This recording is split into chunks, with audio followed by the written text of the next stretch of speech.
Muy buenos días, queridos jóvenes, ¿cómo están? Espero que se encuentren bien. El día de hoy estaremos compartiendo la lección número 9 y número 10, así que trataremos de hacerlo lo más breve posible para que no se extienda mucho el tiempo. Para empezar, me gustaría que pudiéramos orar y que pidamos al Señor que nos ayude a poder comprender al mejor líder de la historia, Jesús. Padre, gracias por tu palabra, por tu amor y por tu misericordia. Ayúdanos a comprender cada día, Señor, la importancia de conocer a Jesús y saber que Él es el mejor líder de la historia y que podemos nosotros ahora ser ejemplo gracias al sacrificio de Jesús y la obra de tu Espíritu Santo. En el nombre de Jesús, amén. Muy bien, estaremos entonces reflexionando un poco del capítulo o la lección 9 y la lección 10. Luego, al finalizar, daré algunas recomendaciones para la tarea que tenemos asignada y así podamos realizarla en el periodo que tenemos asignados. ¿Estamos listos? Ahí estamos. Ahora sí nos podemos ver, o ustedes me pueden ver. Y iniciaremos con la lección número 9. Habla acerca de imitar su amor y compasión y estaremos viendo en Marcos capítulo 1, versículo 29 al 45, ciertos pasajes en el ministerio de Jesús. Y Marcos 3:34 dice, y salió Jesús, vio una gran multitud y tuvo compasión de ellos, porque eran como ovejas que no tenían pastor. Y comenzó a enseñarles muchas cosas. Entre los propósitos de la lección encontramos que la empatía es una buena cualidad de un buen líder, reconocer que la autoridad de Jesús es en base a la compasión y amor y expresar empatía y solidaridad con los menos privilegiados. ¿Te acuerdas que la semana pasada hablamos de reconocer esta autoridad de parte de Jesús? Y hoy hablaremos que esa autoridad es en base a la compasión y al amor. Compasión para sus seguidores. ¿Qué estamos haciendo para mejorar la condición de nuestro mundo? Jesús llega con una invitación de Pedro a su casa y se encuentra que la suegra de Pedro está enferma, casi muriendo, y Jesús muestra compasión y evidenciamos que en la casa de Pedro Jesús muestra que en todo tiempo está dispuesto a servir, muestra su amor, compasión y misericordia.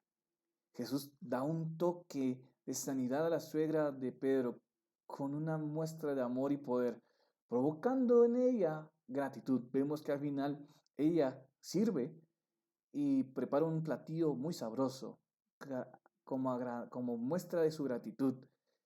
Y esto nos puede llevar a reflexionar, que podemos entonces aplicarlo en nuestras casas. Podemos ver que Pedro reconoce la necesidad de llevar a Jesús a su casa, convirtiendo aquella casa en un lugar de bendición, no solamente para su hogar, sino para toda la familia. Y llevamos a Jesús a nuestros hogares. Cuando llevamos a Jesús a nuestros hogares, se provocan grandes milagros, porque Jesús ama a las familias y bendice a las familias, y existe compasión para todos, no solamente para un grupo. De repente en el capítulo 1, versos 32 a 34, nos damos cuenta que existe un mundo necesitado de sanidad y liberación, que Jesús en la casa de Pedro empieza a recibir a muchas personas y Jesús hace muchos milagros, provocando que muchas personas más fueran a buscarle, y Jesús los sanaba, les mostraba bondad, demostrando también que Jesús tiene poder para sacar demonios, porque en el pasaje nos encontramos que Jesús saca demonios y no los deja hablar, porque no les permite testificar quién es Jesús. Ellos saben quién es Jesús, es Dios. Y esto nos hace un llamado a volvernos a Él. Jesús muestra compasión a los sufrientes, a los marginados, a los pobres, a los endemoniados, a aquellos que la sociedad no valoraba. Y en nuestros tiempos creo que es muy aplicable. Si tenemos la capacidad de poder ayudar, hagámoslo. El mundo necesita la manifestación del amor y la compasión de Jesús. Él quiere usarte a vos como un canal de bendición. Por eso estudiar, esforzarte, pero sobre todo buscarlo para poder ser un canal de bendición. ¿Y cuál es esa fuente de compasión? ¿Cuál es el secreto de Jesús? Nos encontramos en el verso 35-39 que después de una larga jornada de trabajo, Jesús muestra que el secreto está en la comunión con el Padre. Sale del trabajo y temprano, antes que saliese o diese el amanecer, Jesús busca a su Padre. El secreto de Jesús es el tiempo que dedica a la oración y a la dependencia del Espíritu Santo. Vemos que muchos de los milagros que Jesús hace es por esa dependencia. Jesús es Dios, pero también es hombre, se limita en su capacidad como humano, pero evidencia que la relación con el Espíritu Santo y con el Padre a través de la oración y la palabra provoca grandes milagros. Esto nos puede llevar a reflexionar sobre nuestra comunión con el Padre, con Dios. Para crear un hábito de oración se requiere tiempo y un lugar apropiado. Se requiere un lugar en donde vos puedas cerrar la puerta, como nos dice Jesús, entrar a nuestra habitación, entrar a nuestro lugar apropiado y tomar el tiempo de buscar y orar a nuestro Padre que está en el secreto. Y nuestro Padre que está en el secreto dice que nos recompensará en público. ¡Qué bendición! Podemos encontrar estas conclusiones. Jesús fascinaba por su bondad y amor y sigue fascinando. Si lo ves y Dios te permite aprender de Jesús, te das cuenta que es maravilloso, que Jesús es el mejor líder, el líder que necesitamos, que debemos aceptar su amor y bondad. Y se evidencia al dar su vida en la cruz del Calvario. Jesús quiere que dediquemos nuestras vidas para que podamos servir a otros con amor y con bondad. Que lo que estás estudiando sea evidencia de un servicio, de un corazón que está agradecido con Dios. Jesús tenía el corazón de un niño, la ternura de una madre y la fortaleza de un hombre. Muy bien, eso es prácticamente la lección número 9. Ahora veremos que en esa evidencia del amor y la compasión de Jesús, Él conoce tus necesidades. Y Marcos capítulo 2, del verso 1 al 22, nos hablará de cómo Jesús conoce las necesidades de su creación. Y te recuerdas que estamos leyendo Marcos. Yo te invito a que lo leas. Por favor, yo sé que quizás no es parte, no van a haber preguntas de la Biblia, pero léelo, va a ser para bendición de tu vida. Porque el Hijo del Hombre no vino para ser servido, sino para servir y para dar su vida en rescate de muchos o por muchos. Ahí está Jesús sanando a un ciego y propósitos de la lección. Identificar las necesidades más importantes del ser humano. La respuesta a las necesidades está en un encuentro con Dios y Dios da respuesta a esas necesidades. Y estamos llamados a proclamar el Evangelio. Vemos en la imagen parte de lo que veremos hoy. 4 amigos bajando a un paralítico y Jesús maravillado de la fe de ellos y haciendo un milagro que causará asombro, pero también ciertos problemas. Conoce las necesidades espirituales.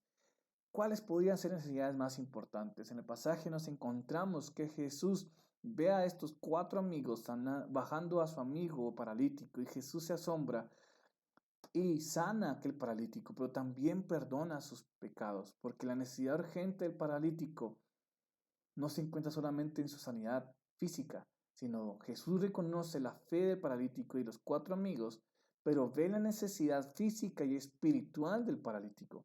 Jesús ve esa necesidad y tiene la autoridad de poder solventar esa necesidad. ¿Cuál es la necesidad que él tiene que solventar? Perdonar los pecados del paralítico. Y Jesús tiene autoridad para perdonar nuestros pecados porque Él es Dios. La necesidad más urgente de la humanidad sigue siendo la misma que el paralítico. Vemos que la medicina dice que un 70% de las enfermedades son causadas por situaciones psicosomáticas, ansiedad, depresión, tristeza, soledad. Muchas de las enfermedades que el hombre tiene es debido a esto, pero también muchas de las enfermedades son consecuencia del pecado, de estar separados de Dios. Adán y Eva no tenían enfermedades. Después de cometer pecado, sí se enferman, pero antes no, porque las enfermedades son producto de nuestra naturaleza pecaminosa. Y el pecado trae muerte y condenación. Y Jesús comprende que primero debe liberar del pecado al paralítico y luego le sana y lo manda a su casa. Él conoce las necesidades emocionales. Vemos entonces que recibe la invitación de un hombre llamado Leví y él acepta con sus discípulos a poder compartir con aquel hombre que no era muy bien visto. Así que va y se siente y comparte con pecadores y publicanos. Y no le importa la opinión de los líderes envidiosos. ¿Por qué? Porque Jesús conoce la necesidad de pertenencia. Y Jesús tenía claro su propósito de ser el doctor para aquellos pecadores enfermos que necesitan sanidad. Pero la sanidad que ya hablamos de paralítico, ser perdonados y restaurados, Los problemas sociales en el día de hoy son los mismos. En esa evidencia que Jesús es el mejor líder de la historia, es que el mundo le necesita. Necesita esa muestra de bondad a excluidos y marginados, que Él desafía los prejuicios culturales, que arriesga su propia reputación por compartir con aquellos que no son considerados valiosos por la sociedad e intercede por los pobres y los oprimidos. ¿Cuánto necesitamos a Jesús, no? Conoce las necesidades religiosas también. Y vemos que en todo este pasaje recibe una confrontación por líderes religiosos, porque sus discípulos no ayunaban. Entonces Jesús ve que la necesidad primordial es un encuentro con Dios. En esta confrontación, Él dice que en este momento es más valiosa la relación con Jesús. ¿Por qué? Porque Jesús está con sus discípulos. Llegará el tiempo que ellos deberán ayunar y orar fervientemente. Sin Jesús hay motivos para estar afligidos, pero si tenemos a Jesús, lo tenemos todo, queridos jóvenes.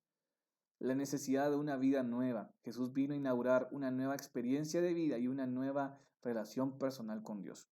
Gracias a Jesús, vos y yo podemos tener una nueva relación con Jesús y con Dios. Jesús ofrece nueva vida, por eso el ser humano debe de nacer de nuevo. Y esto es un regalo de Dios. Jesús pagó el precio para hacer todo nuevo. ¿Qué conclusiones podemos tomar de la lección 10? Jesús es el único que puede saciar nuestras necesidades más profundas. En Jesús somos perdonados cuando nos arrepentimos. Jesús nos ofrece vida nueva y Jesús quiere usar tu vida como un instrumento útil. Y para ti, ¿quién es Jesús? Prácticamente es lo que podemos encontrar en la lección número 9 y 10. ¿Qué debemos hacer? Vamos a ver que en Classroom se habilitará o ya está habilitado el espacio para que ustedes puedan subir su tarea de las fotografías de la lección, de haber subrayado las páginas de la lección 9 y 10. Y a partir de las 2 de la tarde se habilitará el espacio para que ustedes puedan realizar su quiz. Vean el video y espero que sea de bendición. Que Dios les bendiga y nos vemos la próxima semana.